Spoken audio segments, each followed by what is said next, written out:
కథ చెప్పుకుందామా? బంగారు పళ్ళెం. అనగనగా ఒక ఊరిలో సోము అనే అబ్బాయి ఉన్నాడు. ఒకరోజు సోము తండ్రి ఇనపెట్టె శుభ్రం చేస్తూ దానిలో ఉండే బంగారు పళ్ళాన్ని బయట పెట్టాడు. సోము దాన్ని తీసుకుని ఆడుకోవటం మొదలుపెట్టాడు. అది చూసిన తండ్రి సోము వీపు మీద 2 దెబ్బలు వేసి దాన్ని లాక్కున్నాడు.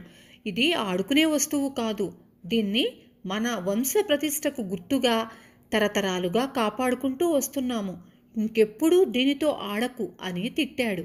బంగారు పళ్ళాన్ని భద్రంగా పెట్టెలో పెట్టి తాళం వేశాడు. తండ్రి కొట్టిన దెబ్బలకు, తిట్టిన తిట్లకు సోము చాలా బాధపడ్డాడు. ఏడ్చుకుంటూ ఇంట్లో నుంచి బయటకు నడిచాడు. సోము ఊరి చివర తోటలోకి వెళ్ళి ఒక పెద్ద చెట్టు కింద కూర్చుని బాధపడటం మొదలుపెట్టాడు. ఇంతలో 2 దొంగలు అక్కడికి వచ్చారు. ఆ చెట్టుకి మరోవైపున కూర్చున్నారు. వాళ్ళు దొంగిలించిన నగల్ని పంచుకోవటానికి గొడవపడసాగారు. వాళ్ళ మాటల్ని జాగ్రత్తగా వింటున్న సోముకి ఒక ఆలోచన వచ్చింది. వెంటనే లేచి చప్పుడు కాకుండా నడుస్తూ అక్కడకు దగ్గరలో ఉన్న బావి దగ్గరకు వెళ్ళాడు. సోము బావిలోకి చూస్తూ బంగారు పళ్ళెం, బంగారు పళ్ళెం అని గట్టిగా అరుస్తూ ఏడవసాగాడు. అది విన్న దొంగలు ఆ బావి దగ్గరకు వెళ్ళారు. సంగతేంటి అని అడిగారు. అప్పుడు సోము, మా ముత్తాత గొప్ప పండితుడు, అప్పట్లో ఆయనకు రాజుగారు పెద్ద బంగారు పళ్ళెం బహుమతిగా ఇచ్చారు. మా ఇంట్లో పెట్టెలో ఉన్న దాన్ని నేను తీసి ఇక్కడకు వచ్చి ఆడుకుంటుంటే అది బావిలో పడిపోయింది.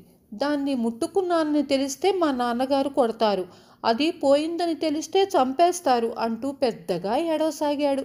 దొంగలకి దాన్ని తీసుకోవాలనే ఆశ పుట్టింది. నేను తీస్తాను అంటూ పోటీ పడ్డారు. వాళ్ళ చేతుల్లో ఉన్న నగల మూటను కింద పెట్టి 2 బావిలో దూకారు. సోము వెంటనే ఆ నగల మూటను తీసుకొని ఊరిలోకి పరిగెత్తాడు. సోము ఊరిలో పెద్దలకి దొంగల సంగతి చెప్పి వారిని బావి దగ్గరకు తీసుకొచ్చాడు. అందరూ కలిసి దొంగలను పట్టుకొని రాజభటులకు అప్పగించారు. ఆ నగలు ఎవరివో కనుక్కొని వారికి అందజేశారు.